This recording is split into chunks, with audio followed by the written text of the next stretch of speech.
If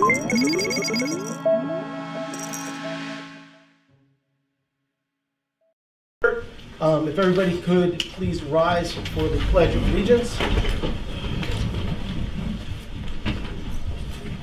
I pledge allegiance to the flag of the United States of America and to the republic for which it stands, one nation, under God, indivisible, with liberty and justice for all.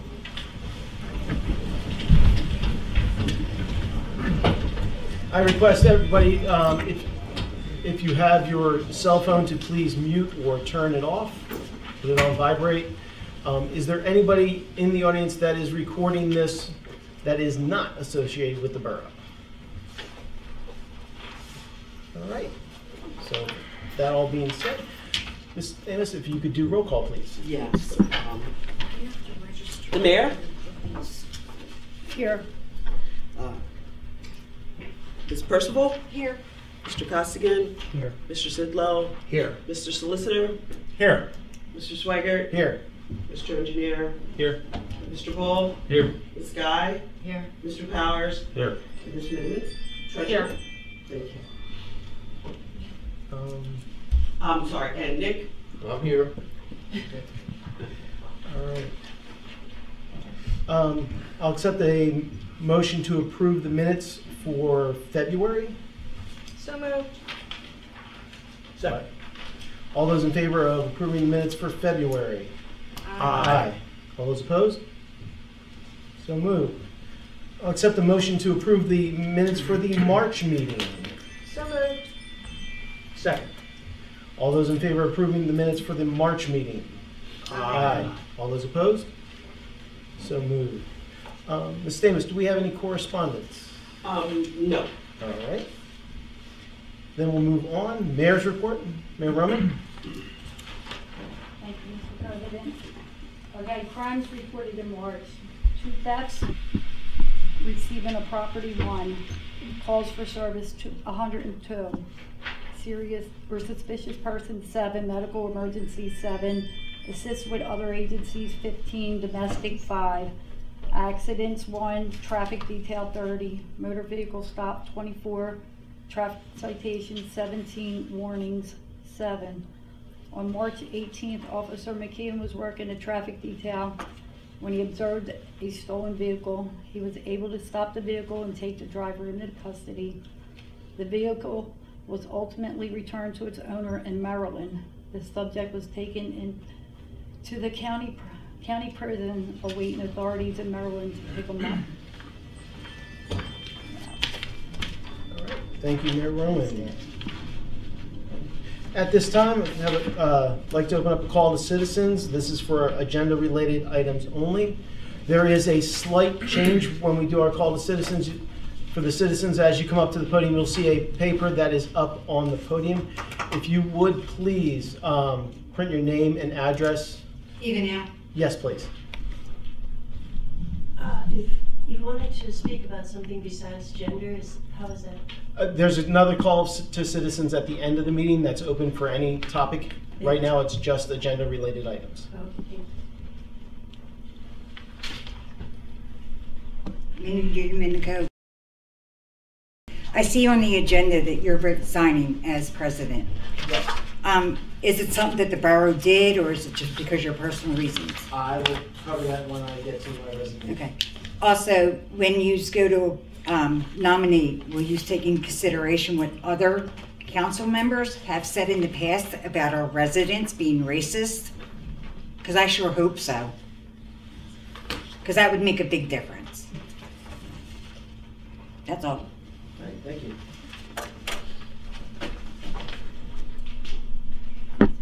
Any other calls for citizens? Why didn't I get an answer? All right. At this time, I'm going to do my president's report. Over the past month, I'm going to leave the details for the different committees, but I want to thank both the Recreation Committee for some wonderful events this past month, also the recycling program, another wonderful event that we've had this past month. Again, I'll leave the details for them to go into, but it's nice to see community coming out, getting involved, and having some, good times. So, for myself, as it was already mentioned, I am going to resign my position as council president. I've had several personal things come up that are going to request a lot more of my time, and I don't feel that I can dedicate the time to the position that it requires, and I don't want to do a disservice to this community by not giving the best of my ability to this borough. I still have plenty of time to serve as a council member, but serving as council president, I'm just afraid I might miss something along the way, and I don't think that's fair to the borough or the citizens. So I turn in my resignation as council president. Can I make the motion to accept my resignation? I make a motion to accept my resignation as council president. Accept as given. What's that? Accept as given. Okay. All those in favor of accepting the resignation? Aye. Anybody opposed? Okay, so moved. All right. Mr. President, at this time, I'd like to make a motion to reorganize council. We have a motion to reorganize council. Do we have a second? Second. Okay. All those in favor of doing a reorganization for council? So, wait, what does that Aye. mean? So reorganization means you'll elect a new president and a new vice president. Okay. That's what reorganization means. And council can reorganize any time, and now that Councilman Sweigart has resigned, it's certainly appropriate to elect a new president and a new vice president. Okay.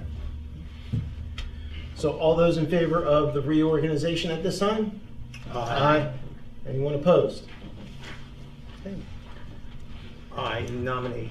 Mr. President, I'm sorry, Mr. Vice President, I'd like to turn the meeting over to the mayor to run for reorganization. That at would this be point. appropriate at this time.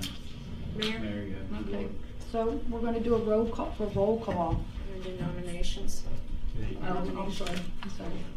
Doing nominations for vice president. You do nominate president first, Mayor.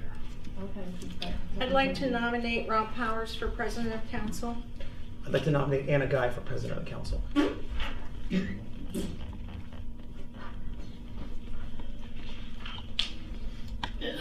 Mayor, you can do a roll call. Okay, so I'm gonna do a roll call. Mr. Powers? Yes. For yourself. Mr. Bull? Yes. What does that mean? Yes. We're doing for Mr. Powers. We're doing the roll call for Mr. Powers. Okay. Mrs. Guy? No. Mr. Sweigart? No. Mr. Sidlow? No. Ms. Purcival? Yes. Mr. Costigan? No.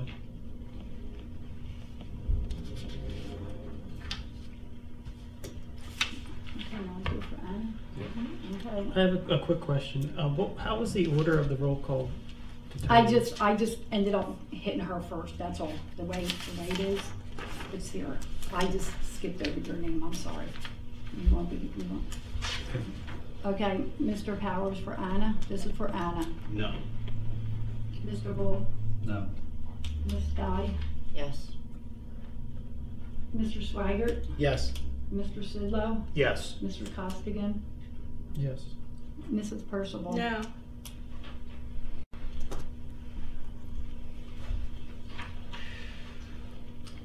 Okay. Okay, now we'll do a roll call for vice president. Nominations. Or not, I'm sorry, I don't know why you're saying roll call. Nominations for vice president. I'll nominate Doug Bull for vice president. I'll nominate Rob Powers for vice president.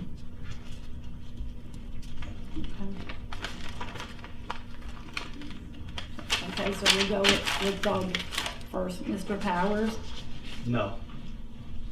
Mr. Bull, Yes. Ms. Guy, Who are we voting for? Doug, Okay, yes. Mr. Sweigart, Yes. Mr. Sidlow, No. Mr. Costigan, No. Mrs. Purcival.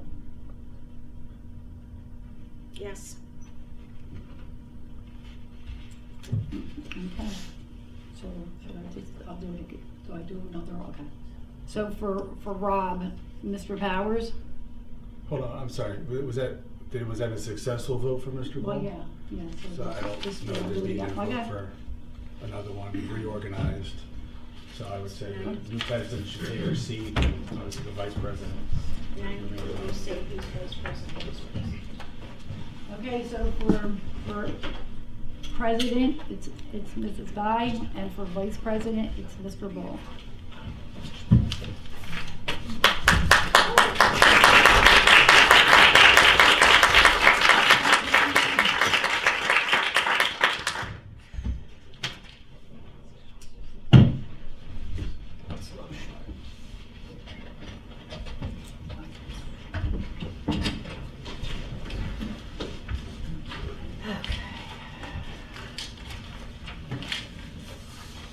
All right, the next item on the agenda is the finance report. Mr. Bull? Excuse me, I have a point of order. I'd like to make a motion to have a vote of no confidence in your position because of the public remarks you have said against the residents. I have a question on that. I don't have a second. I would make a second. So, What exactly are the comments that we're supposed to be voting on? The comments, and I'm sure everybody doesn't want me to go through the whole list. Well, My vote of no confidence because of Mrs. Guy's public comments stating that she was afraid of the gun-loving racist neighbors. She has lost respect for anybody who voted for Trump. There was a question concerning a paycheck from Antifa. GOP is a racist party. We have stupid voters here. She's admitted to fake Facebook accounts, and my feeling is that there should be a vote of no confidence for her taking the position of President of Council because of these remarks. President Guy, have you made any of these statements? Some of those things I said, she's taken some of them out of context. Yes, please let me see your screenshots. I have newspaper articles. I know you have newspaper articles. And I don't have What you said screenshots in a with me newspaper today, article but is not My vote is on the evidence. floor, and I would like a vote on it. When you were council president, you manufactured nonsense issues to create problems for people in this council, just so that you could be more authoritarian and Seriously, so- really, so- thank you people so, for your input. you know, just because you manufacture something Mrs. and Guy create. stated these things. You were at the Mrs. meeting. Percival, the way in which you ran the I don't government think of that's the Parkside. point, Mr. Sidlow. No, it is the point. point. It is- Mrs. Guy stated that. Is that appropriate for her now to No, take the you- position of president? You just spouted off a bunch of things that don't make any She sense in said any it. context She whatsoever. said it. All right, You one at a time, please. I've asked for and I've received a second on the motion for a vote of no confidence for you taking the position of president because of your public remarks against the residents of this borough, including the GOP party. Let's take the vote. so, well, okay, I mean, again, we're adding something to the agenda. Oh, you want to add something to it? Should So- we vote to So add first, the it's agenda? whether or not you want to add this to the agenda. So Okay. we should have that vote first. All right, shall we vote I on, would be happy to add that, to make a motion to add the vote of no confidence to the agenda. okay, do we have a second? Yeah, I'll second So the vote is whether or not To add to this add item to the this agenda. to the agenda. Roll call vote, please.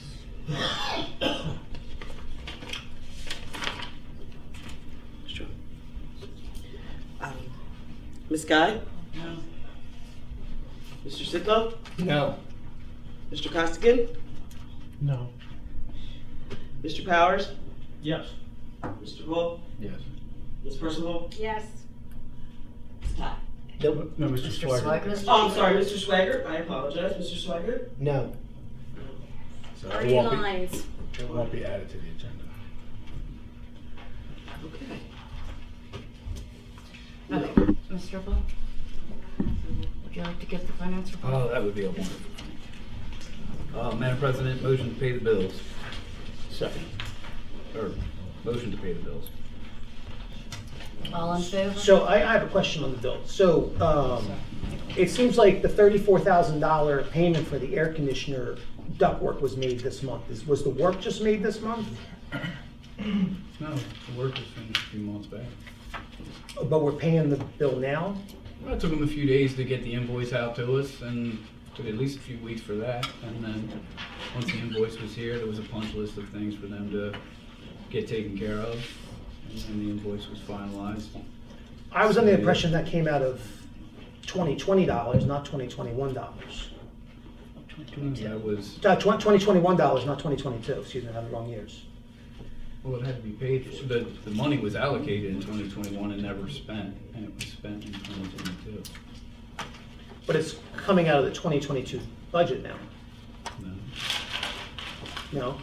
No, it's coming out of the surplus that everybody said that we had that was massive at the beginning of the year for payments that had not been made at the end of the year. Okay. So is that typical that a bill would take 3 months to receive? Yeah, net 90 for a lot of places, business as usual. Okay. I have a motion on the table, on the floor. Second. All in favor? Aye. All opposed? So moved. Thank you, Madam President. I'd like to make a motion to accept the treasurer's report. Second. Any questions? All in favor? Aye. All opposed? So moved. Thank you, Madam President. That is all I have. Moving on to the open space report. Excuse me, Mr. Vice President, I have a question for the treasurer or maybe Mr. Sweigart. I'd like to know if the AG 385 was signed for a pension plan and sent in. Also, the universal entity identification number, has that been sent in? Do we know if that's forwarded?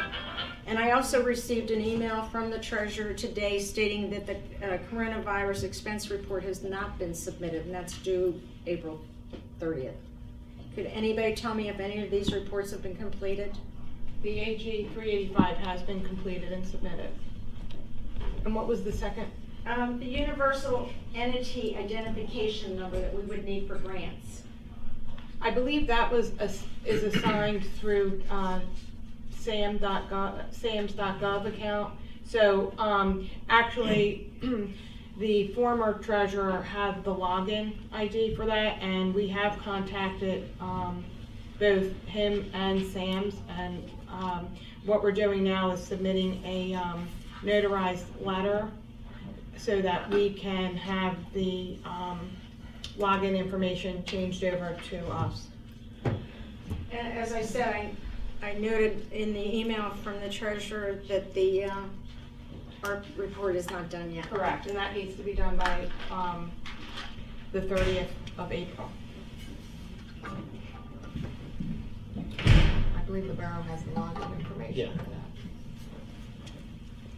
that. Thank you. Madam President, I also have a question for the treasurer.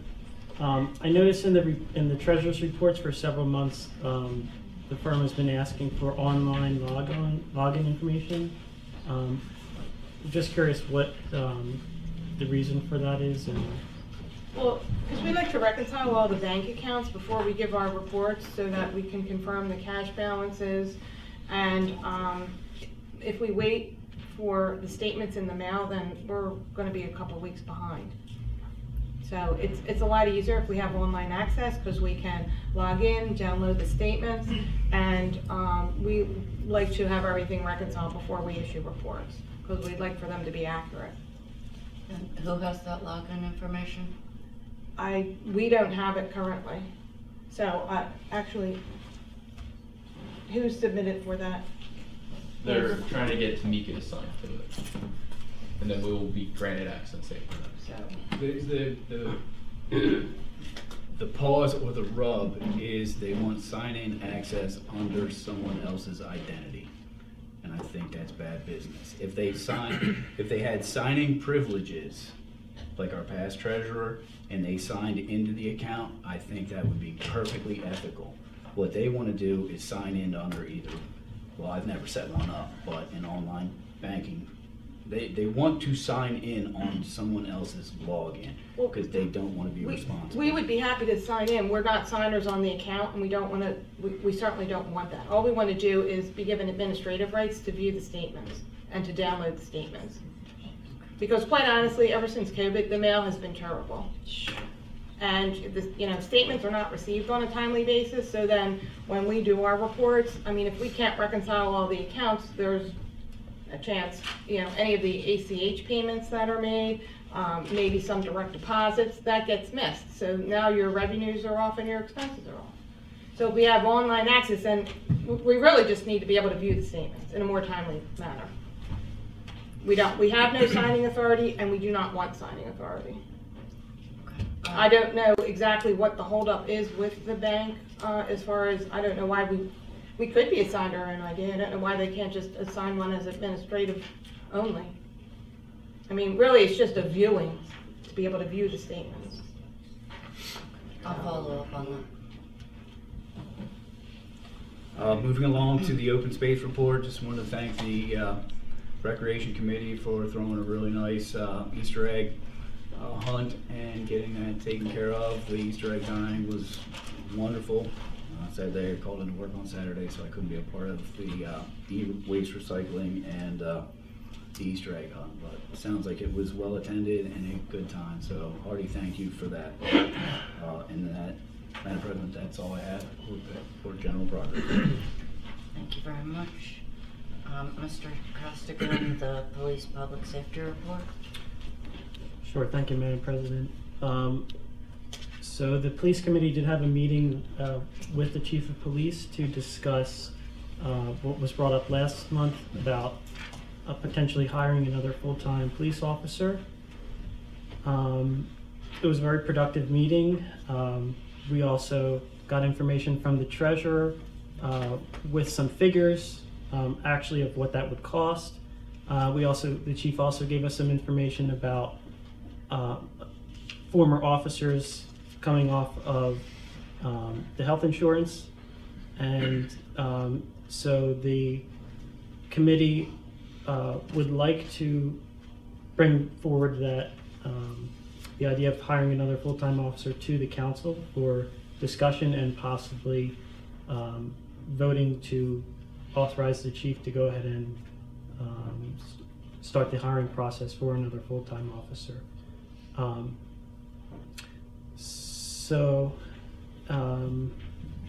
I guess I'll make the motion to open the discussion about adding another full-time officer to the police department. That's a motion to discuss. To discuss, yeah. That's not a motion to do. No. So I don't think you need a motion. You don't really need a motion to discuss, but I know that's what it says here on the agenda. I mean, I think it's fine. I tell you what, you can just have a discussion about whether or not you want to add a police officer. Typically, you'd have a motion to add the full-time police officer, there'd be a second, and there'd be a discussion, but I understand that is a big motion, so let's just have the discussion, that's fine. Okay. So I guess I'll open the floor to other members of the committee if they would like to. So to help Mike out, I'm on the police committee with Mike and Doug. It will roughly cost the borough $94,000 to hire a full-time officer. The officer would not come on at full pay under the FOP contract. He only gets 71% of his salary, and then over months he accrues time and his salary gets adjusted as he stays on the force. We have, as Mike mentioned, we have one officer, Billy Paul, who's now off of our insurance. So there's money again that comes off the police budget for hiring this. We have Bob Burney, who's been an officer, or not has been an officer in this town for almost 12 years, still collecting. He has 1 year left. So he's going to come off of that also. And then we have Mark McCasey, who's only 56 years old, and he's a disability retiree, and we have to carry him for probably the next 15 years, easy. So lengthy conversations with Donna and the police committee and the chief. We feel it's necessary to have a second full-time officer, and the numbers, the money anyway supports that. So that's pretty much it in a nutshell. And if anybody has any questions, I'd be glad to answer them for you. And I guess I would just add that the reason for potentially hiring another full-time officer is there's a great difficulty hiring part-time officers. And the chief, as mentioned in the last meeting, is having difficulty getting enough coverage for the month, and he's doing a great job of that. And the police officers have been really cooperative and giving as much as they can give, but we just need additional manpower. And so having another full-time officer gives the police chief a lot more flexibility with scheduling and making sure that we have all the coverage that we need to keep the residents here safe. So just for... Could I ask how many police officers we have? Sure. So currently we have one full-time police officer. So this would be a second full-time police officer. I don't know exactly how many part-time officers we have. I believe it's somewhere in the 8 to 10 range. 6 at the most. 6? Okay. Mr. Bull, question for you as far as how this would affect us with the current budget. Well, it's because you're taking off the time that the part-time officers would cover, and my biggest holdup was the actual benefits package, because it is very comprehensive. So those issues have been worked out. So, you know, we'll notice an uptick, but there's offsets to that. So I was on board with it once we did the due diligence with our benefits package. So do we know how much we reduce part-time officer pay in relation? If we add 94, how much do we reduce? So I don't have that exact figure, what we're going to lose, because if we hire, we're only going to hire for the first 6 months. That's what's left in the year by the time we get another officer in here. And then that officer that we hire, who's been working these shifts at a bonus rate because we can't fill shifts, that will come off that too. Right. So I don't have the exact number for you, but there is savings there in the first year. And I believe the chief said it was about 32 to 36 hours that a few of the part-time officers have been working. So if one of those officers is hired, then it would be about 32 to 36 hours a week that's coming off. Right. Yeah, the intent is to bring on a part-timer full-time, and then that does help with getting people up on the street. Because if it was somebody that was getting qualified and all that, then we wouldn't realize any true benefit in 2022. Maybe 2023 before. You know, there's going to be a hiring process. It's going to, even if it's in-house, it's still going to take a little bit of time from approval. Two of the officers that are interested in the position right now, both of their wives have very good benefits and are telling us they don't need benefits. So that's a plus for the borough. There won't be benefits possibly for that employee. And according to the treasurer, that's about $13,200 in savings for the health insurance. So if they don't take the health insurance, it's about $13,000 that would be saved. To me, it also seems like the other viable option. I know we're having kind of ad hoc coverage by Brookhaven right now, but to see if Brookhaven or Upland or another police department would want to make a permanent relationship where we would maybe, let's say 15 or 20% of our shifts that we don't able to cover, we hire another police department to cover those shifts. So to answer your question, Scott, Brookhaven's having the same problem we are. They just took their 3 part-time officers, made them full-time. Now they don't have any part-time people in the street. Right. So they're trying to cover their own end up there, and they're not too worried about coming here. Now they'll come here for a call, right? But they're not going to come here and patrol. So we need a patrol car at night as well as the day. So that's why I feel we should move forward with the hiring. We had 2 officers at one time. Mark Machese went out on the disability, and we just never hired another one because of our tight budget. But now, I think now's the time to act. I think that's what the residents want in this town also. They want a patrol car during the day, and they want a patrol car at night. I think it's more respectful to the officers themselves when we hire them full-time, because then we're making a commitment. Absolutely.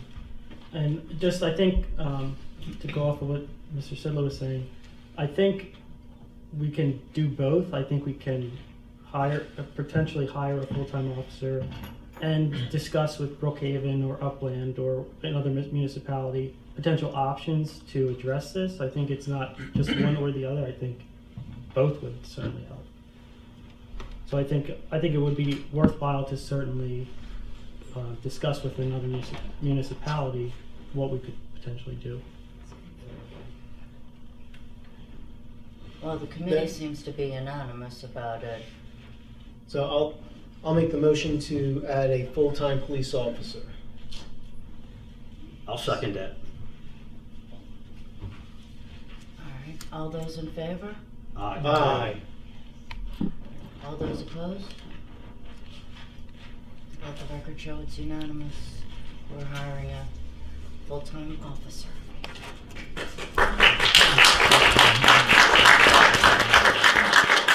Good job, Mr. Costigan. Thank you. So moving on to recreation, I'd like to thank everybody who came out to our Easter events. Everybody seemed to have a really good time. Seems like the kids had a lot of fun, so that's what's really important. So I'm glad that folks came out to that. I have to thank our committee who dedicated their time and effort and resources and energy into planning those events. I certainly could not have done it without them, so I am greatly appreciative to everybody who helped out in any way. Obviously the Parkside Firehouse for hosting us for the Easter egg dyeing. We had several donors, so I want to thank those as well. So Wawa, Swiss Farms, Pretzel Boys, Giant, Sam & Sam's, and Dollar Tree. So we had about 27 dozen eggs and over 1,000 plastic eggs at the Easter egg hunt. So I think everybody had a good time. And if anybody's interested in helping us plan future events, we have a lot of ideas for the summer. If you have any ideas and you want to help out, come to our next meeting Wednesday, May 4th at 6 p.m. in the Borough Hall. So that's all I have. Thank you very much. Mr. Sidlow, the ordinance report. This matter is going to come up under the engineer's report. Okay. Yeah, is that correct? So I'll report general progress on ordinance. And license and inspection. License inspections. Very few permits in the last month. 2 building permits, 2 plumbing permits, 0 electrical permits, and 2 use and occupancy, and no reinspection. So just the 6 inspections this month. And code enforcement. Thank you, Madam President. We had one illegal dumping over Parkside Terrace that's been cleaned up. There's 1 trash issue at 2901 Edgemont Avenue. That's the sushi place there. The property owner's been warned, hasn't done nothing, so he'll be seeing me in court. I got 1 litter issue on 100 block of West Rowan with car fluid. Everybody go over there and take a look how the nice oil slick from one end of the street to the other. I asked the fire marshal to assist me on that because I didn't know what kind of flammable fluid that was. Thank you, Fire Marshal Powers. Also, there's 1 trash issue with more car oil, a couch, and trash on the 100 block of East Rowan.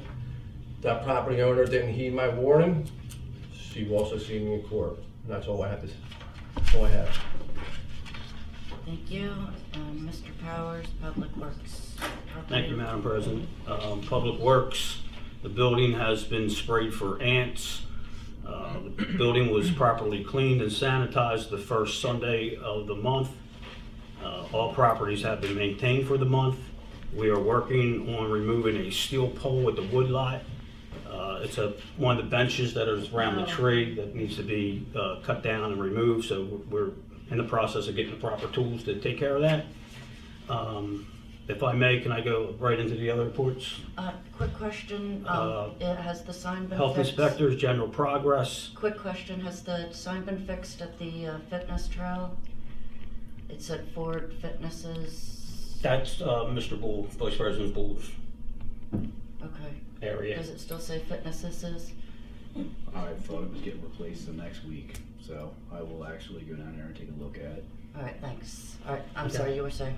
Health Inspector General progress, Fire Marshal, there's been 2 investigations besides the 2 that we had with Nick. One was a charcoal fire in a trash can. The resident put hot charcoals in the trash can, which in turn caught the side of his house on fire, accidental. The other one was a mulch fire from a cigar that was flicked into the mulch, rolled under the deck and caught the back of the house and the deck on fire, also accidental. Emergency management report is general progress. That's all I have. Thank you very much. Can I ask on the health inspection front, what's the status of the county health department? I know that's it's open and running. Yeah, it's they were supposed to start April 16th, but I haven't heard anything. They told me there were still 20% positions still open in the county. We were told to do what we do until otherwise noted. So there's only one health inspection left, and that's the Sushi Land. Everything else is done. So for the 12-month period. So they're done. So even if they were to start tomorrow, we've already been paid for our permits, and they're not going to come in and do re-inspections or charge the owners. Okay. So they're done, but the borough's done. So there is a candy shop opening in the borough, and that inspection's pending. So I'm going to finish that inspection once they open. Okay. So other than that, we're in fire inspections now, and the checks are rolling in. So they should be completed by the end of next week. Okay. So that's it. Okay, Ms. Purcival, the recycling MS4. Thank you. We had electronic recycling event and shredding. It went very well. I'd like to thank Mr. Sweigart, Mr. Costigan, Mayor Roman, and her grandson Daniel for all their help. It was well attended. The trash totals for March were for trash 97.82 tons. Recycling was 17.26 tons. We have received our MS4 permit for the next 5 years, and I'd like to thank Catania Engineering for all their help to obtain this permit. In the next 5 years, Council has to move forward with one project to reduce suspended solids in our creeks. It's either suggested, again, a rain garden in the woodlot, or maybe a street sweeping event in which we could rent a street sweeper. Either project has to be done to keep our permit in place and needs to be done within the next several years. So I am already asking for a budget item to be put in next year's budget for these events. And that's all I have. Ms. Purcival, it was not all that long ago we had an agreement with Upland to share a street sweeper, and I'm sure there are MS4 permits coming up, and I'm almost positive we can make something like that work at a nominal cost. So, just Works for me. Are you willing to contact them? Sure. Okay. All right, the next report, that was it, Ms. Percival. The next report is communications, and I would like to thank everyone who helped with the newsletter again this last month. I'm gonna name them because they've all done such hard work. We have Judy Saunders, Matt Saunders, Kyle Reedy, and Scott Sidlow, and who else? Oh, Michael Costigan, yes. Thank you. Did I miss anyone? Theo. And, oh my goodness, Theo is the guy who made it look beautiful every time. Honestly, doing all the heavy lifting. Thank you very much. And I would like to make a motion to begin posting our monthly treasurer and finance reports on the website, and also making them available to people after we have approved them. Second. Any questions?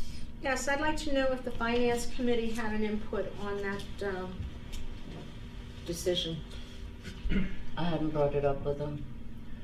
It's more about transparency and communications. It's about letting the taxpayers see where their money's being spent.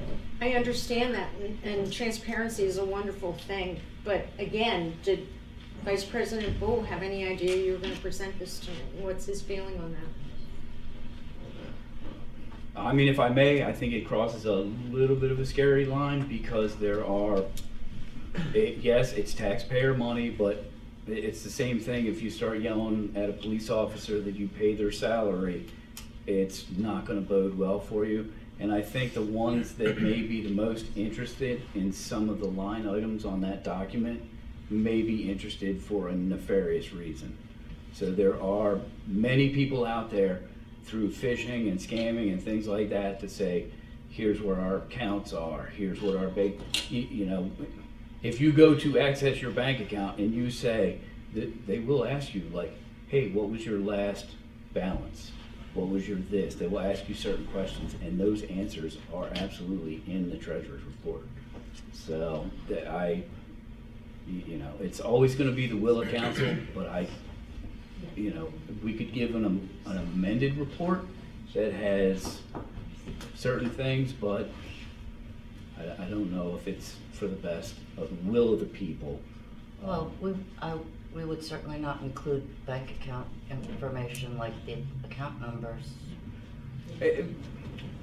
It's going to come down to the will of council. I'm just stating that there is enough supporting information on there that if there was someone that was on the internet that was crafty enough, that we would leave ourselves in jeopardy.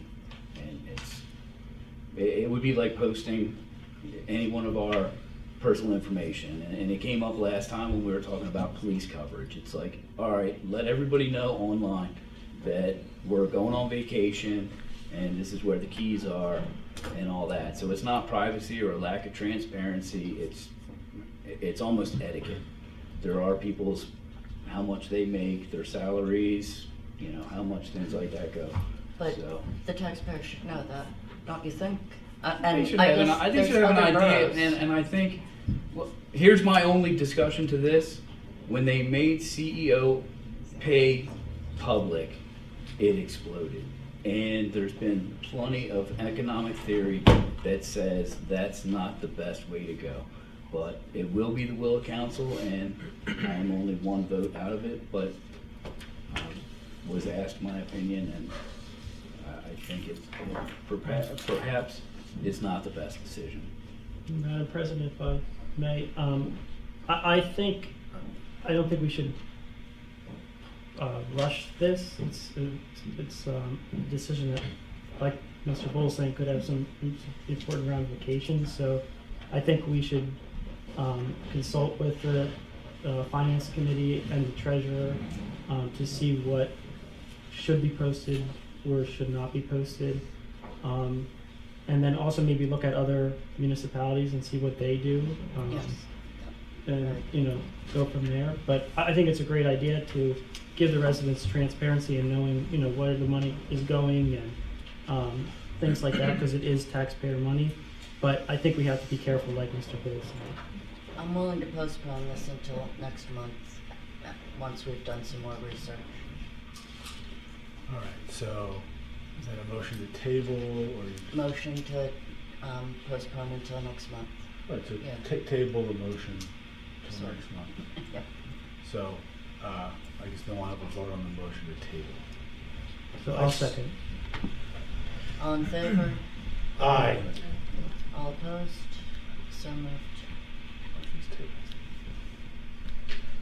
Okay, is there a report from the tax collector? Yes. Excuse me 1 minute. Sure. Can I ask a question to communications? I understand our website is down. I tried using it this afternoon. And I've been informed that before council that there's a new web design. I'd like to know why all of council wasn't informed that this website was being redesigned, so that if we had any input, we could do that before the design was done. Communication transparency. Yeah, I guess I didn't feel like I needed to get everybody's approval on what to do with the website. As the communication committee, you were on it. You decided to step off of it. You could have been there to give your input. You were I was excluded, that's why I asked to be removed excluded how? from the communication committee. If you remember, I was being excluded from all information. But my question is, I understood before the meeting, somebody said the website was redesigned. Is there a reason why council, I mean, I used the website for research, and this afternoon it was down, being redesigned. Why couldn't a quick email been sent to everyone saying, we're redesigning it, the website's down, do you have any input? I actually did not realize that the website was going to be down for a couple of days. Theo contacted Steve and asked him to forward to the new website, and apparently that can take up to 72 hours. Yeah, it usually takes 24 to 72 hours, so we're almost at like hour 48 now. So it should be up within a day. In the meantime, Theo is prepared to show us what the redesigned website looks like. And I also believe that he did contact you asking for biographical information. The gentleman contacted, I think, all of council asking for a bio and an explanation on each committee. Okay. But I don't believe any of us have been contacted about new ideas for the website. Or at least I haven't. I can only speak for myself. Can we see it? Would you like to do that now? We can do that now, or I can do that It's under not on new the business. I can do it under new business. Or I could not demo it and, you know, but I did get the projector. But we could put it on the agenda, I'm guessing. Well, does it need to be on the agenda to, we're not voting on the website, we're just looking at it. Do we need an agenda item just to look at something? To discuss something? Could I recommend that be done after the official meeting? If anybody wants to stay to watch it. Yes. I mean, you're not taking any action on it, you're just kind of demonstrating what exists. I think that's a good solution. That's fine. All right, we'll put it at the end of the meeting. Timika, I'm sorry I interrupted you. All right, so tax collectors report? Sure. The treasurer has received $930,278.95 to date. There is $334,007.64 in revenue from March 27th, 2022 till April 12th, 2022. Mr. Fisher, end of report. And the engineer's report? Thank you, Madam President. We have Resolution 1847 for consideration tonight regarding the submission of the TCDI grant.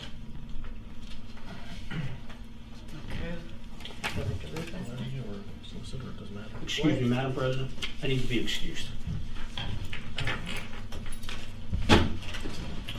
Can read it, sure. So Resolution 1847 from the Borough of Parkside, Delaware County, Pennsylvania.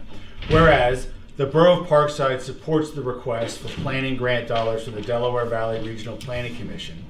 And whereas the Borough of Parkside fully understands that DVRPC will provide project management and oversight of the planning grant if chosen for funding. And whereas the Borough of Parkside fully understands the application requirements, including county coordination and attachments. And whereas the Borough of Parkside fully understands that DVRPC will provide project management and oversight for the grant and advise on the qualifications-based procurement process if required. And whereas the Borough of Parkside fully understands that DVRPC will contract directly with a consultant chosen through a fair and open procurement process on behalf of the project sponsor. And whereas Parkside Borough Council hereby authorizes the Borough of Parkside to submit an application to DVRPC for a TCDI planning grant. And now therefore it be resolved. The Borough of Parkside agrees to, if selected for the TCDI grant, to take all necessary action to complete the project associated with the grant agreement within the 24-month time frame and submit the final deliverable to DVRPC and provide proof of adoption and acceptance of the final deliverable by the governing body through a resolution that must be submitted no later than December 31st, 2024 to DVRPC. If it's approved, it'll be adopted this 20th day of April 2022. What's it going to cost us? What is a TCDI grant? This is the grant that council approved moving forward with the application a couple of months ago. And this is just the official copy that needs to be uploaded to submit the application. So council already, this is the one that has no match. So there's nothing. So moved. Second. To vote on anything? You need to approve this resolution. Okay, so, Make a motion to approve resolution so 1847. we have it seconded, motion to approve, all in favor? Aye. All opposed? So moved.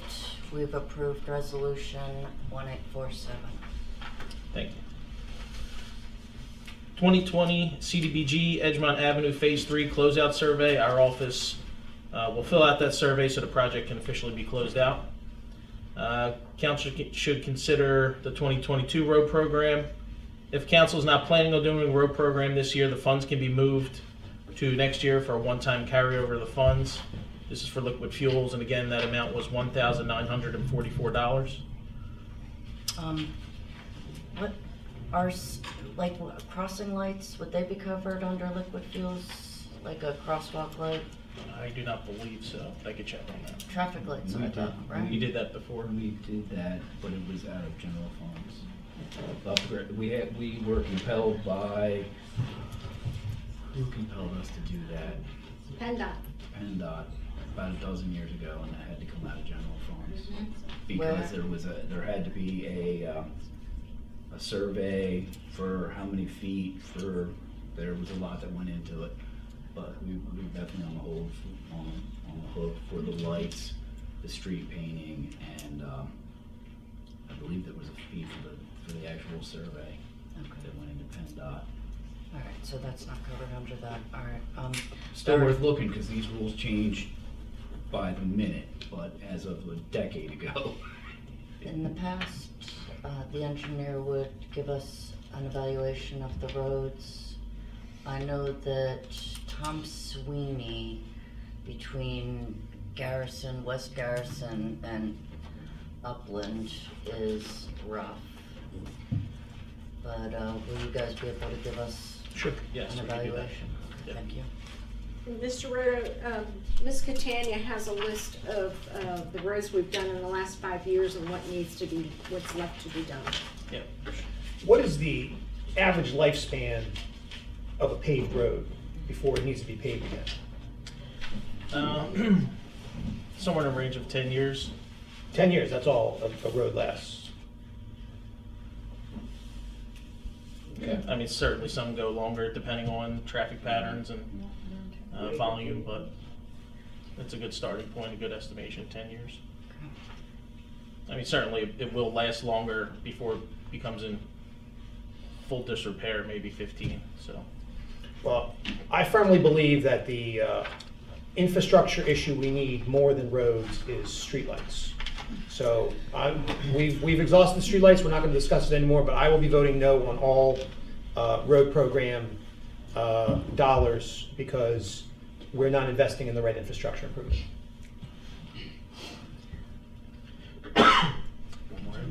Delcora Sewage Tunnel Project. There's a virtual Zoom meeting for informational purposes, Wednesday, May 4th at noon. Anyone could attend. You can visit delcora.org for the link, delcora.org. Other than general progress, I have nothing further to report. Thank you. Can we get information on the pipes that are under Edgemont Avenue? We had discussed at the end of last year that they were falling in. We've got sinkholes. So Forest View.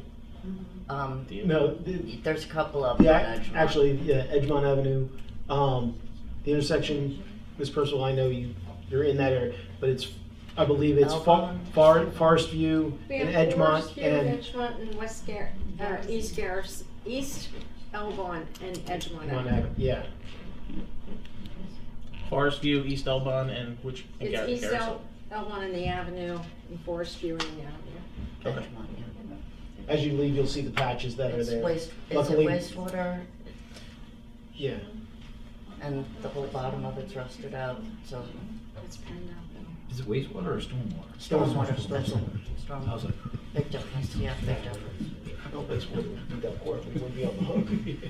And I'll get to that now. I'm also curious, we were awarded an open space grant, an open space planning grant that was to be implemented during the 2022 year.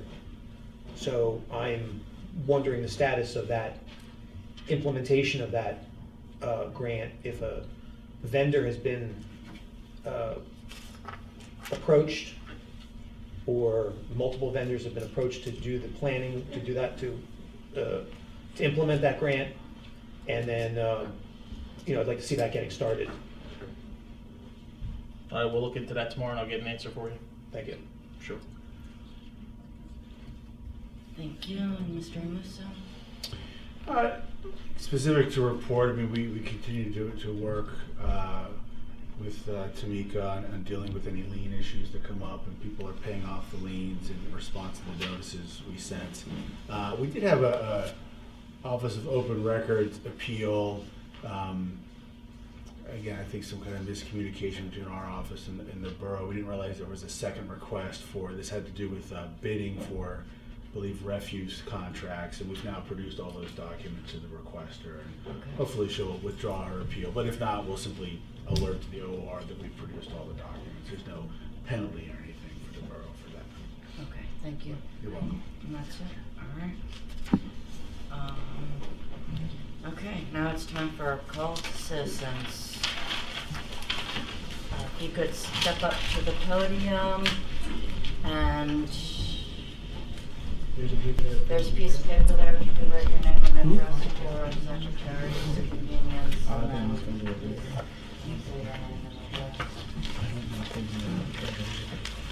Andrew Solid. Question I have is probably for Mr. Bull, but I guess I have to direct it towards you. Last month we didn't have a finance report. Doesn't that have to come under us this year, this month? Because she wasn't here, remember? What do you mean come under us? Well, doesn't he have to give that report besides the one that we give out this month? You have a valid point. Yeah. And it was not given out. You're absolutely right. I only received it as with council a few weeks ago. You're absolutely right. I'd prefer to table that until next month. Go ahead. I don't want to call it an oversight or anything like that. People were on vacation, and then when it came to us, but I don't want to go out of term because I did not print that one and bring it with me. I reviewed it online and looked at it, and if it satisfied everybody, I would make the motion to accept that treasurer's report. But you're absolutely right. Should we add that to the agenda for next month? Yeah. We'll add that to the agenda for next month. There were no anomalies in it, so I applaud you for bringing it to our attention. It was late being submitted. I reviewed it, council reviewed it, and you're absolutely right. That was an oversight on my part. Okay. Thank you. Right.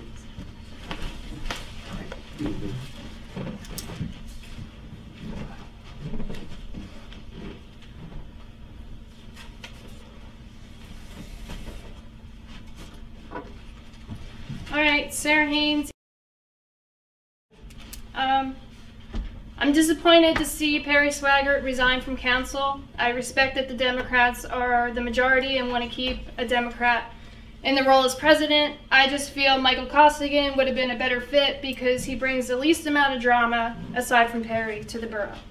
Also, during my time as deputy tax collector, a lot of residents I spoke to do not know what events are going on in the borough or that there even was a newsletter, even though postcards were sent out. I was wondering if we could just send out postcards with the events on them instead. And then finally, I'm really tired of the division and hate that we have in this community, and I'm holding a women's community group at my home May 7th at 12 p.m. at 18 Beechwood. It's non-political, non-religious, if anybody wanted to come. That's it. Got to sign this again? No. It's okay. Just double checking. Sorry, Shirley signed one stuff. Domenico. Anna, I have a question for you. Do you really think that you can handle being president with your medical conditions? I won't go into the how I know or what I know, but I know you have a lot of, I have them. So I know what it's like not to be able to do. Do you really think you can do them? Just to clarify, this is called public comment. It is a public comment. I have a right to know that You're answer. not going to answer any questions. If you got a comment, make your comment. I made my comment. Are you finished? No. Okay, then continue. My other comment is, you had made comments about racist, gun-loving, and you really think that all of, if we weren't a Democrat, is who you made those references to, how do you think we're gonna treat you? You're not going to get treated correctly. I sure in hell ain't going to treat you correctly. I won't give you the time of day. And I know there's a lot of people in this room that way. That's it.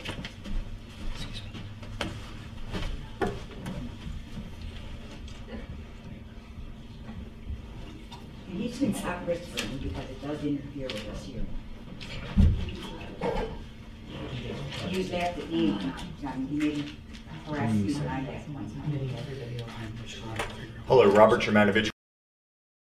I have a question for Mr. Sidlow. Mr. Sidlow, is it true that you had a 3-year, 11-month relationship with Orange Energy Solutions of Broomall? Again, it's not a public back and forth, just make your comment. No, it's a question, it's not a comment. Okay, so it's not a back and forth question and answer, you're just making your public comment. Well, then I have a follow-up question. Does your relationship with Orange Energy Solutions influence in any way your decision to be persistent about changing the headlight infrastructure, the overhead lighting infrastructure in the borough?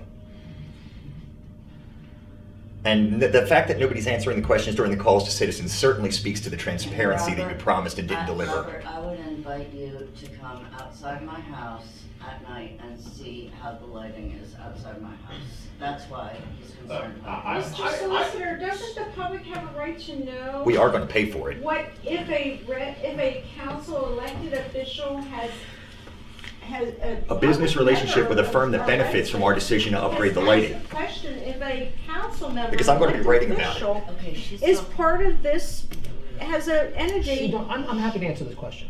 That's fine. I don't understand why we're not answering the public when they have questions. Sure. So just from a legal basis, people are welcome to make public comment, but there's no requirement to make answers. It's not a question back and forth. We've always given the residents an answer if they have a concern. Well, when you were Why should council stop? president, you berated the questioners. No, I did. You absolutely did. I remember many times being berated as a questioner. I was berated numerous times by the Democrats, if you want to talk politics. Okay. But I at least gave them answers. Listen, Can we settle down, Mr. Sidlow, if you'd like to All answer right. the question? So I do not believe that I have to answer this question, but I am happy to answer this question.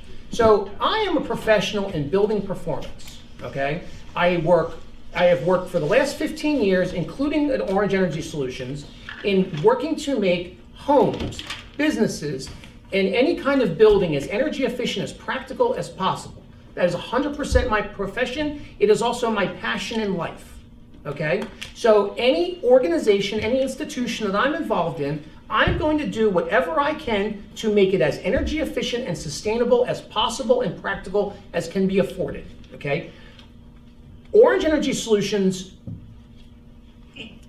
for you to accuse me of trying to do something for the benefit of Orange Energy Solutions is ridiculous, because I can't say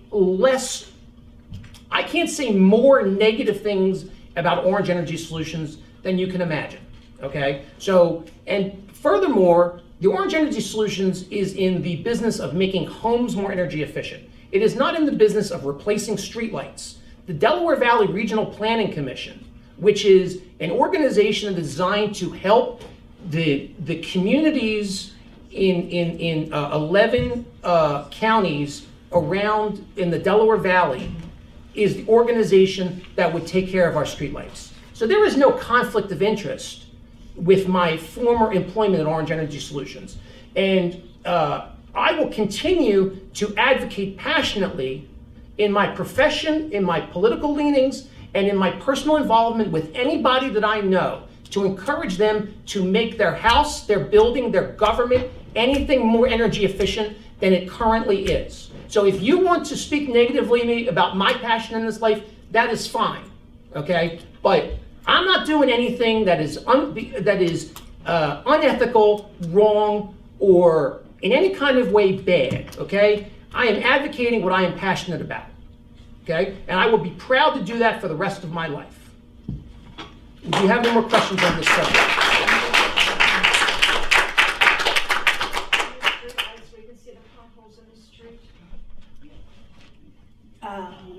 Well, we can't see the potlights in the street because the street lights suck. If we got LED lights, we could at least see the potholes, right? Where are the potholes? What potholes are you talking about? Check some of the streets, Mr. Sidlow. Ride up and down some of the streets and look at what the potholes I drive the neighborhood All right, all the time. Enough. There's no potholes that need to be fixed, but there's street lights that suck. Check on the east side. Let's move on to the next person here. My name is Elizabeth Seltzer. I live on. Interestingly enough, I'm here to talk about light pollution. Who knew it would be such a hot subject? Right now, we're involved in the something called the Grand Migration, where the Northeast Corridor is from April 1st to May 31st is experiencing one of the major migrations of birds that happen twice a year.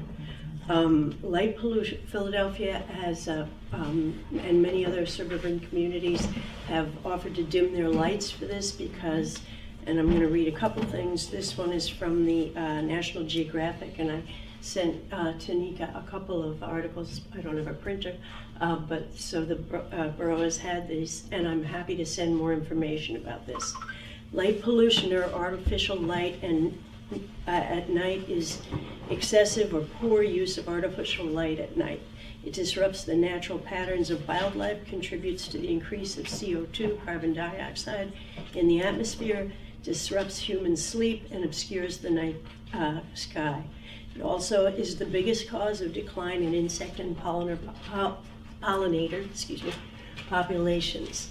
We all know that we're experiencing major climate issues.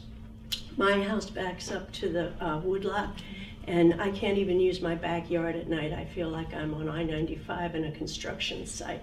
When I first moved here, just short of 20 years ago, there were no lights at all in the woodlot. Then they installed smaller lights and concrete trails, which got rid of most of the native blood growth, the native trillium. There were a lot of native plants back there. Then when we got another grant, I came home from being away for a while, I-95 in the backyard, all sorts of concrete, all sorts of other things. I'm sure some people enjoy them, but the woodlot I thought was supposed to be a wildlife area. So I have a request with this that we join Philadelphia and other communities who care about the environment and turn those lights down at night, at least for the migration, if not. I mean, I have no understanding of why we have to have that type of lighting all night long, and it seems to be a waste of money at the minimal. And I think there's a lot of research now, much of it is very new, about how damaging excessive lighting is at night for all sorts of populations, including me. And so I would like to request a turn down of the lights now and consideration on these items. Thank you very much.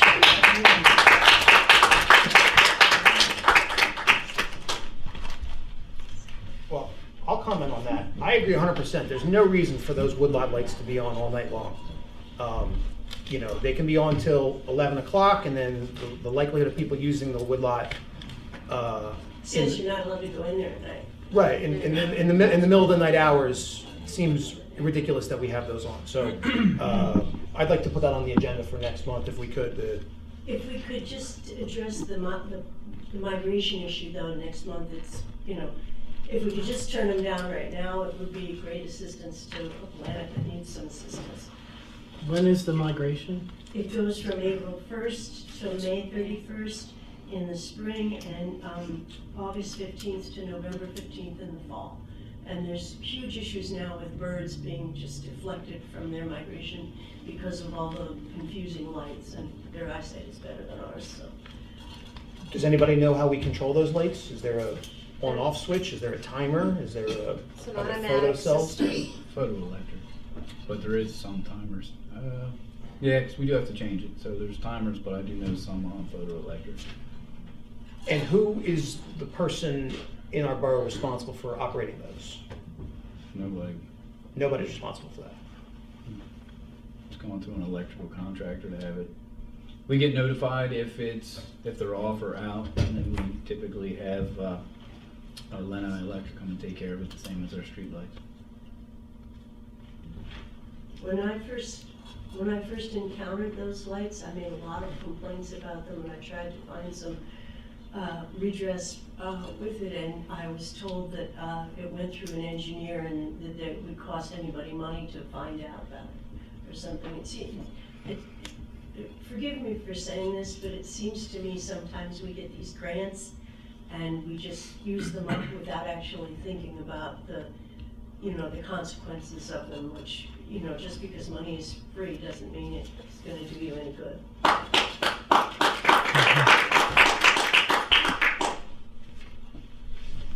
So, can I contact Lennon and ask them to turn that down? They weren't the contractor that put them in. Oh, my apologies. That's who we call when they need maintenance. It's always come down to a public safety issue as far as that. So those lights are going to be similar to the lights that are street lights and things of that nature. So it's a public area. Even if access is restricted at certain times, we still have police activity and we still have I never an issue. experienced any problems back there, and I'm right on the park. Oh yeah, I'm not disputing it. I'm just, we have two opposing sides, and one is the public safety side that has won out in most arguments. Does anybody know, are they even adjustable? That's what I was wondering, if there's no dimming capabilities on it, it's either on or off, so Right. I could check to see if those lights do have dimming capabilities. All right, would you do that? Yes. Thank you. Do I announce my name, or do we just wrote it? Yeah, Judy Saunders. Used to the old ways. I just want to say, let's work together as this is the team that was elected, and I have faith in every member sitting at that council, Republican or Democrat. You know that I have been on the receiving end of a lot of stuff, and my Twitter feed would make a nun blush. But it's time to get past it. We were living during a time where it felt like people were coming for you. I walked in that first protest with Anna, and we walked 12-year-old children past men sitting with guns drawn, and men calling small children the N-word. I'm going to get past it. Let's get past it. Let's just say that was a crazy time in our class where we weren't behaving properly, and let's behave right now for the betterment of the community. You guys all have this in you. You're there because you want to serve the town, not to be petty, not to rip scabs off of old wounds and point at them and throw salt in them, not to attack each other.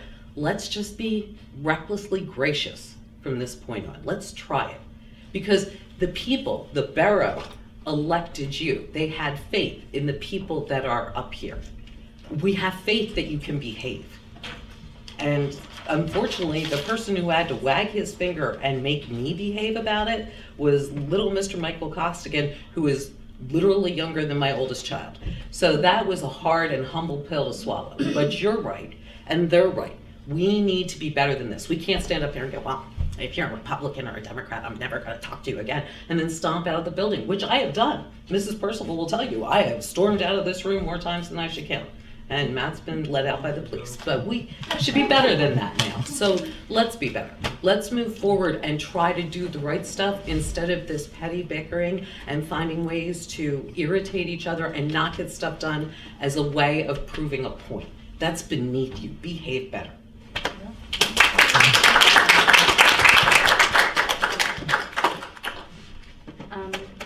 I just wanted to kind of second what Mrs. Saunders just said about there's lots of great things going on in our borough that I've seen people from all sides of the aisle, all independents, Republicans, Democrats working on.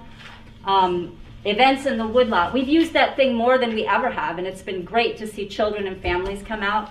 I just think that we're all can rise above our individual dislikes or predilections or whatever it is for the sake of our borough, because we have a really good borough and I'm happy to be living here. And I just wanted to mention that the next food drive is May 2nd. So if you have anything, be sure to PM me and I'll pick it up. Thank you.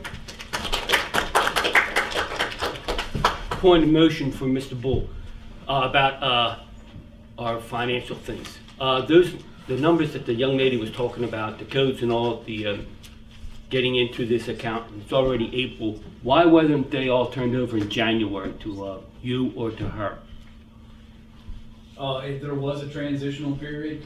But it's now, it's April, that's 4 months, that's kind of long. What I'm saying is that if we need financial restatements to be made, if we need her to even look at financial things on maybe a weekly or daily basis, and we're already into our 4th month, and we don't have that? The bank won't give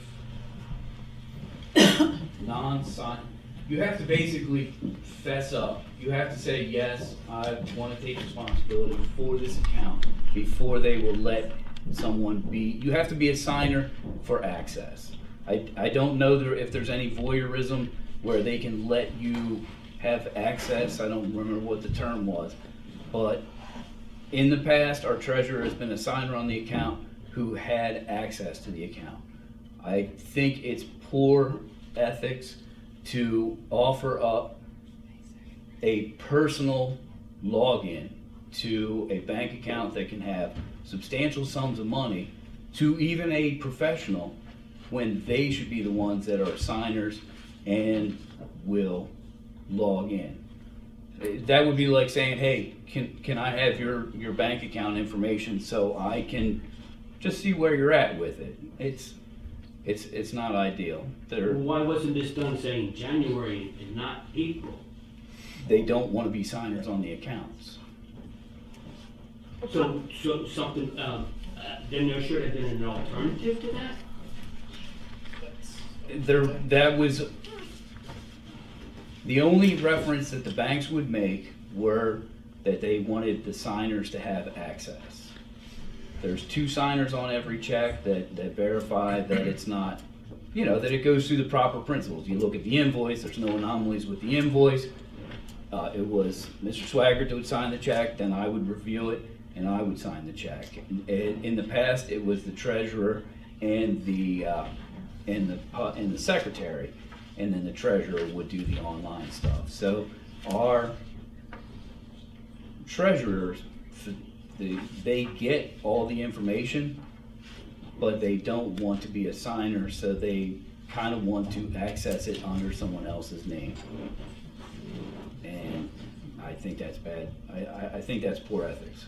It's a $1 billion company, and they want to use my login. And I'm not being difficult. It just seems odd.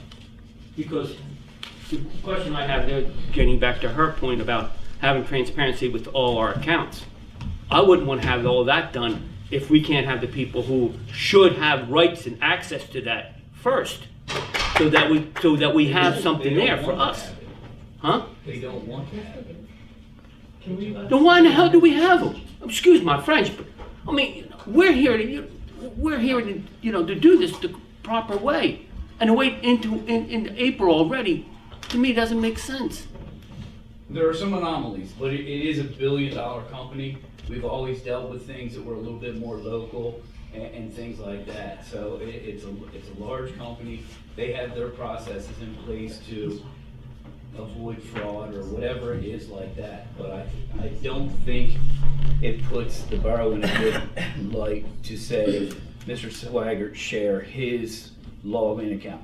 Like if the treasurer, we have a treasurer with a name, says I will be the signer on the account, I get online access, and I review all the reports for anomalies, would make me ecstatic, because then you end up with a report that you can report on anomalies and make those decisions.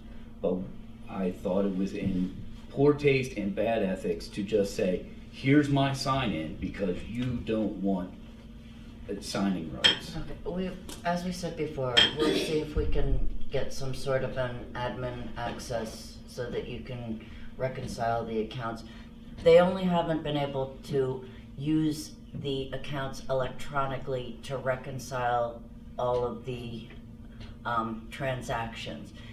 It isn't that she hasn't had access to the information, she just hasn't been able to use the electronic version of the bank to be able to reconcile the transactions. Do you understand? Yes, but my question goes back to that. If that was the problem back in January, why hasn't it been, some way worked out by, this is April already? Okay, well, I just got here, so I'm gonna work on it.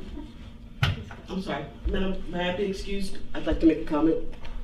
May I be excused to make a comment? We're called citizens. Can I just ask a quick question to the treasurer? Could you explain why you are requesting not to sign the checks? Well, I think it's just because we make the deposits, we record the deposits, we process the disbursements. So I think it's better that we don't have access and we're not a signer, because now you need to make sure you're looking at what we're doing and you're approving it and signing it. Right. And you're taking responsibility for that disbursement or the receipt. I mean, it's separation of controls. I mean, I don't know, perhaps the solution is that somebody on council that is a signer logs in on the 1st or the 2nd of the month when the statements are ready, downloads the information and makes it available to us that way. It's basically just so that we can see things more timely. Because otherwise, the timing of your meetings, we like to have everything reconciled, because I don't want to give you a report that's not accurate. And then it's, now you're talking about putting it up on the website, it may not be reconciled. I mean, I don't want to give you a bad cash number. So we're more secure with you not being a signer on the. It keeps you from having too much power. Keeps you honest. Correct. It's your money. It's the money of this community. It's not our money. We're just helping you manage it.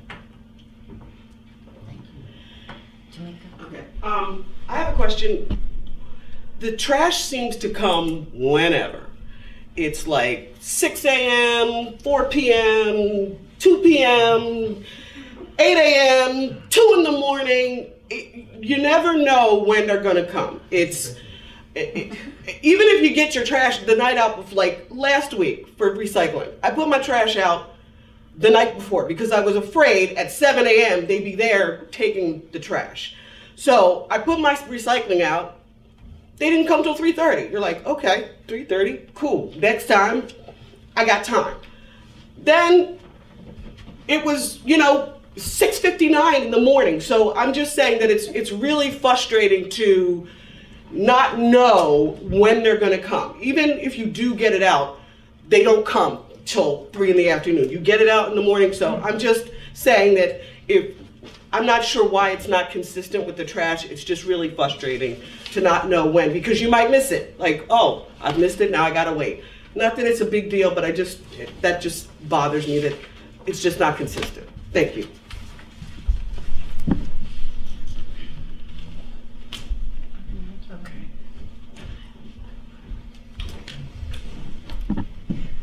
I'm Kyle Palmer, formerly Kyle Reedy. Palmer, sorry. It's okay, I forgive you. I just wanted to say congratulations to Anna for her election as council president. For anyone who doesn't know Anna off of social media, she is a very endearing, very smart, kind woman who really cares about her neighbors, her friends, her family, and I encourage you to get to know her off of social media. I don't fault you for not liking racists. I don't either. I mean, the day I got the key to my house on Elbon, my neighbor approached me and congratulated me for being white. So we do have some racist neighbors, and we should call them out because they suck. Beyond that, I wanted to applaud your effort towards transparency. We see a budget every year, but we don't ever see like a report card. Like, how did we do? Did we match what we budgeted for? And I would love to see that sort of thing. And I think that your efforts to do finance reports online kind of help towards that, because we can approve the bills, but like, what were the bills? I don't know. And I wanted to say I really love our new solicitor. I love that he's very on it about the motions, and I felt like before we had comment on agenda items, but the agenda is skeletal and I don't know what I'm commenting on. There's nothing there. So I like that we don't get to add motions that weren't on the agenda. You're very stickler for that, and I appreciate it. So that's all.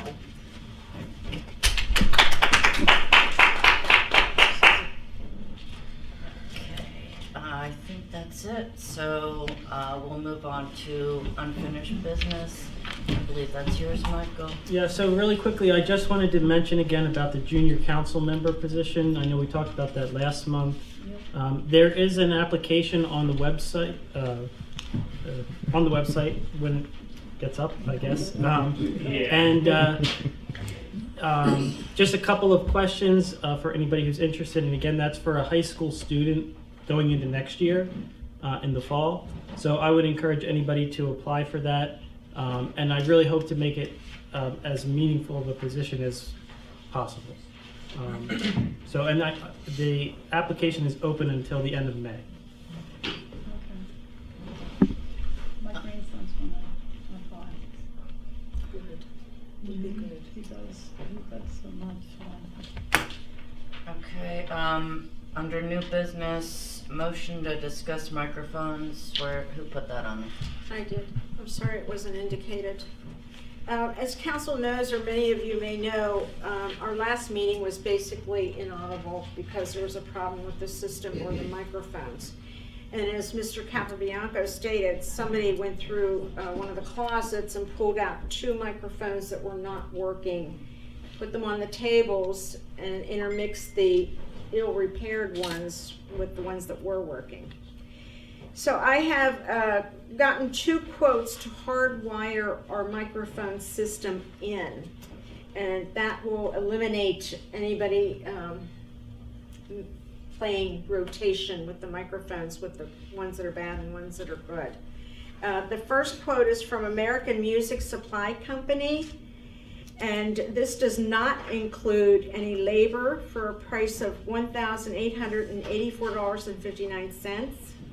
A second quote is from Mr. Capobianco for $650. Again, not giving any type of labor. So at this time, I'd like to make a motion to allow Mr. Capobianco to hardwire the microphones in. He would be paying for the equipment, and to give him a labor fee of $100 for a total of $750. Can we see that quote? You sure can. So what happened, when we got the microphones to begin with, how many did we get and how quickly did they break and why? Well, we've had them since Mr. Capobianco, prior Council Long, and Mr. Bennett put the whole system together, which has been almost 2 years. Right. We got the microphones at a discount rate, and 2 out of the 10 or 12 that we purchased quit right away, and they were not returnable because they were on discount sale price. Okay. So these are all run by battery. If we hardwire it in, then there wouldn't be a problem with the battery or anything else. I'm curious, in such a small room. So let's do a couple things. Sorry, it's not. Oh, sorry. So we should probably have a vote to add. So this is a different motion that's on this. So the motion is to pay Nick $750 to install the microphones. I know it's $100 labor and $650 for the equipment. So we should have a vote to add that to the agenda. Okay. And then after that, we can take public comment on that new agenda. All right, I'll make a motion to add it to the agenda. Can I get a second? Second. All in favor of adding it to the agenda? Aye. All opposed? So moved. It is added to the agenda. Now we have public comment. Would you like to? I was just curious, in such a small room, why you need microphones. For the recording? It's recording. These are provided online as well. I guess the whole problem would have been avoided if the broken ones had been thrown away. The problem would have been avoided if the person they were put in storage or in a storage room so that if the tips broke, we could use the tips. If the actual mic part could be unscrewed. Okay. As you see, they unscrew, and we could have used that for other parts that were broken. So that's Okay. why we actually stored the old ones, is because we could take these apart and replace pieces that were broken. But somebody went through the storage room and pulled out the 2 old ones and thought they were helping. I'm assuming they thought they were helping, and intermixed the good ones with the bad ones. And an email was put out, as council knows, asking the person who did this to take the ones they put out and put them back. And apparently they never did. So we are intermixed with good ones and bad ones. And if Mr. Sidlow, if you want a price quote, the quote from American Music Supply is for wire looms, extension cords, wire clips, Velcro screws, desk grommets, and there's a miscellaneous parts, which would be any type of washer, nuts and bolts, for a total price of $1,884.59. That is not labor. And these are all electronic quotes, which is permissible because they're under the the bid factor. Yes. The same amount of equipment, and it's 9 would be basically with offering $100 labor to Mr. Capobianco is $750. And this is also the mixer, the XL cable, the cord protector. Again, I'm not that electronic savvy, but I have all the parts here if you'd like to see all the different parts that are needed. Apparently, we also need an XLR male to female microphone cable. And I can go through this if you'd like. So the reason to hardwire beyond not using batteries anymore is just to make sure that we don't use broken microphones again? And we get a clear audible so that when the residents see this tape on YouTube, they can actually hear us instead of somebody not turning on a microphone. These will be hardwired in, the static from either a recording machine or somebody's cell phone. If somebody's texting under the table, it's going to pick it up. So there's a lot of pluses to spending $750 to hardwire these microphones in. So this meeting that's being recorded now, I mean, are people going to be able to hear us talking on it? Not unless we really speak up, and I think Mr. Sidlow and I have spoken up quite loudly tonight, so they will probably hear us. So that's why the mics aren't on. We don't know which mic is active and which mic is not.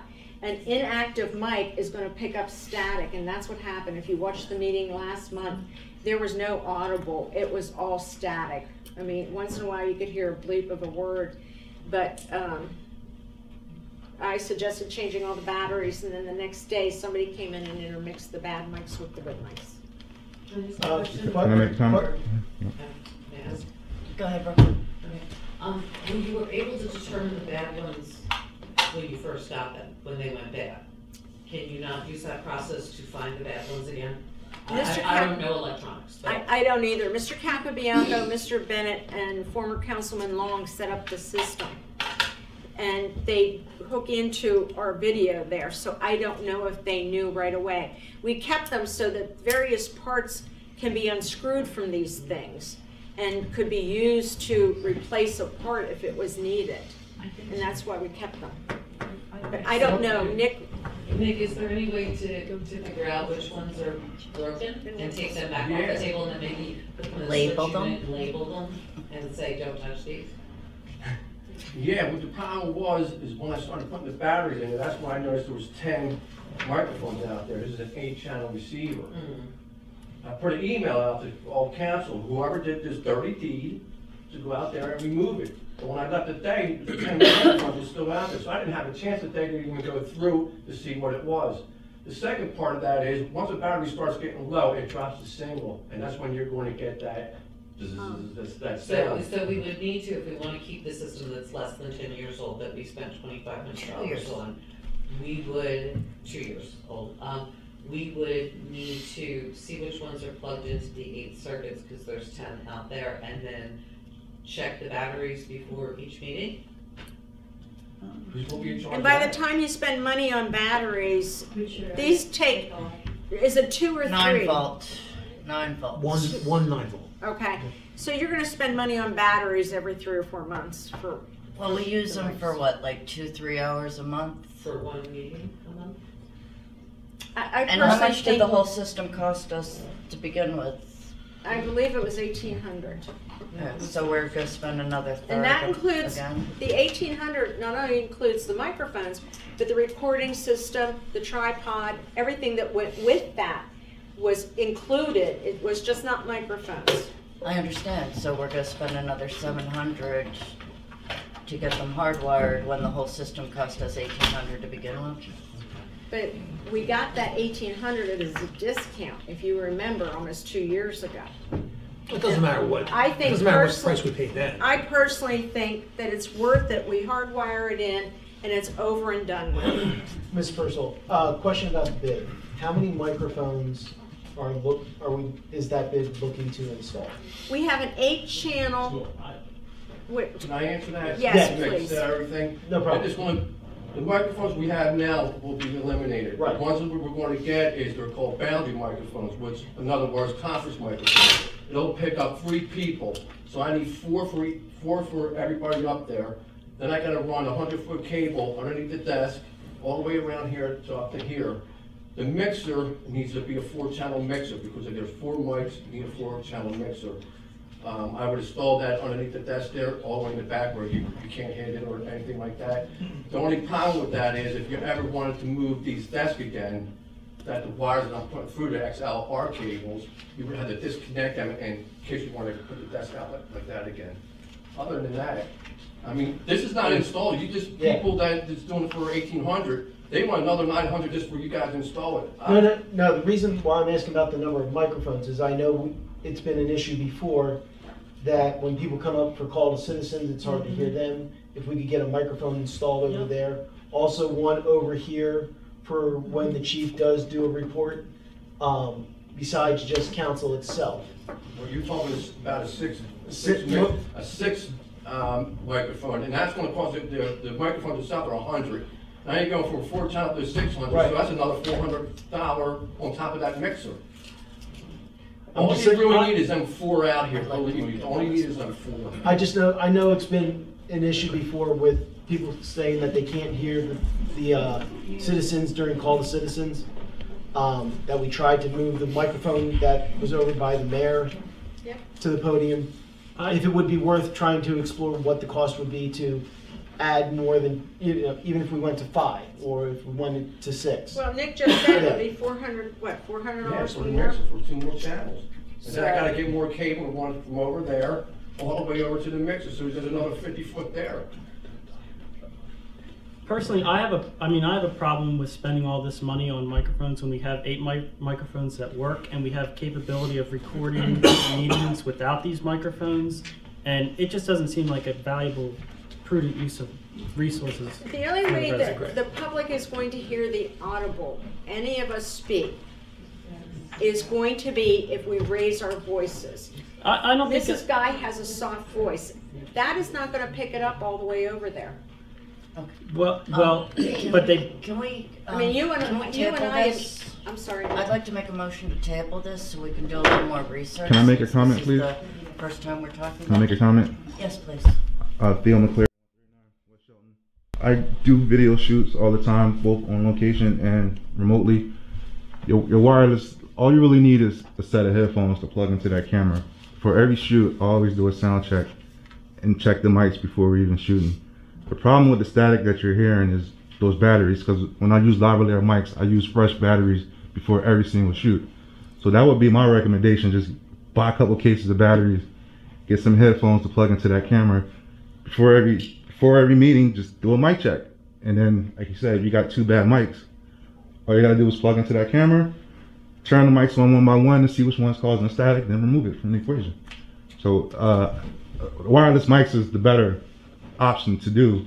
You just need, like I said, a couple of cases of batteries. I would recommend using fresh batteries for every meeting because every meeting lasts like 2 hours. So I always put fresh berries before every shoot, and I always do a sound check before every shoot. So I would recommend that Theo and Nick work together to resolve this, because I think it can be resolved, and then maybe at the next month, if it still hasn't been resolved, we can address it then. But I don't think it's necessary to spend all this money when it can be resolved. I agree. So should we table this? Can I get a second? I would be happy to table it. All in favor of tabling this? Aye. All opposed? Okay, what's next? Do we need a resolution? And I do have a resolution here I can read. You do have a resolution? All right, so this is resolution to appoint Timika Stamis as deputy tax collector. This would be resolution number 2022-1848, a resolution of Parkside Borough in the County of Delaware, the Commonwealth of Pennsylvania, to appoint deputy tax collector. Whereas Section 5511.22 of the Pennsylvania Local Tax Collection Law authorizes tax collectors, with the approval of a taxing district and his surety, to deputize in writing a deputy tax collector who, when so deputized, shall be authorized to receive and collect any or all of the taxes in like manner and with like authority as the tax collector appointing them. And whereas the Borough Council of the Borough of Parkside deems it advisable for a deputy tax collector to be appointed in order to maintain continuity in the operation of the tax collector's office in the event that the duly tax collector should be unable to serve, and whereas the duly elected tax collector of the Borough of Parkside, Ed Fisher, proposes to appoint in writing Timika Stamis as deputy tax collector. Now therefore, the Borough Council of the Borough of Parkside does hereby resolve as follows. The appointment of Timika Stamis as deputy tax collector for the collection of all borough taxes shall be collectible by the duly elected tax collector is hereby approved, subject to the approval of Mr. Fisher's surety. And that Mr. Fisher shall be responsible for and account to the Borough of Parkside for all taxes and received or collected by Timika Stamis when acting in their capacity of deputy tax collector as required by Section 511.22 of the Pennsylvania Local Tax Collection Law. And all resolutions or parts of resolutions that are inconsistent with this resolution shall be hereby repealed to the extent of such inconsistency. This resolution shall be effective as the date of the adoption. Again, if approved, this will be resolved and adopted at its public meeting held the 20th day of April 2022. Okay, thank you. Can I get a second to the motion? I'll make the motion. Can I get a second? So moved. Second. Thank you. All in favor of appointing Timika deputy tax collector? Aye. All opposed? So moved. Congratulations.